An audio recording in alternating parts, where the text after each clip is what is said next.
नमस्कार. Writing forever या YouTube चॅनलवर आपले सहर्ष स्वागत. आजच्या व्हिडिओमध्ये आपण जाणून घेणार आहोत लाडक्या बहिणींसाठी ई-केवायसी अनिवार्य नाही केली तर 1500 रुपये बंद होणार. राज्य सरकारच्या लाडकी बहीण योजनेत मोठ्या प्रमाणावर गैरप्रकार उघड झाले आहेत. या योजनेतून तब्बल 26,34,000 बोगस महिलांनी लाभ घेतल्याचे समोर आले आहे.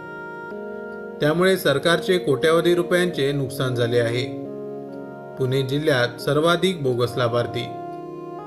या फसवणुकीत सर्वाधिक बोगस लाभार्थी पुणे जिल्ह्यातील असल्याचे निष्पन्न झाले आहे. या घडामोडीनंतर प्रशासनात खळबळ उडाली आहे. ई-केवायसी प्रक्रिया अनिवार्य. गैरप्रकारांना आळा घालण्यासाठी सरकारने महत्त्वाचा निर्णय घेतला आहे. आता योजनेतील सर्व लाभार्थ्यांना ई-केवायसी करणे बंधनकारक करण्यात आले आहे. ई-केवायसी द्वारे पुन्हा पडताळणी होणार असून बोगस लाभार्थ्यांची नावे आपोआप वगळली जाणार आहेत. जून महिन्यापासून जवळपास 26 लाख महिलांचा लाभ थांबवण्यात आला आहे. सुरुवातीला या योजनेतून 2,63,00,000 महिलांना मदत मिळाली होती. मात्र फेर तपासणीनंतर आता फक्त 2,41,00,000 पात्र महिलांनाच लाभ सुरू राहणार आहे. अंगणवाडी सेविका घरोघरी पडताळणी करणार. सध्या अपात्र लाभार्थ्यांची ओळख पटवण्यासाठी अंगणवाडी सेविका घराघरात जाऊन तपासणी करत आहेत.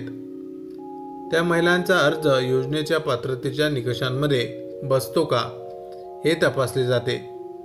पात्रता पूर्ण न करणाऱ्या महिलांना योजनेतून बाद केले जात आहे. सरकारचा उद्देश. सरकारचा मुख्य हेतू म्हणजे फक्त पात्र महिलांनाच या योजनेचा फायदा मिळावा. योजनेतील गैरप्रकार थांबावेत. सरकारी निधी योग्य लाभार्थ्यांपर्यंत पोहोचावा. म्हणूनच पुढील काळात ई-केवायसी प्रक्रिया पूर्ण करणाऱ्या महिलांनाच या योजनेचा लाभ मिळणार आहे. ही प्रक्रिया लवकरच राज्यभर सुरू होणार असल्याची माहिती मिळाली आहे.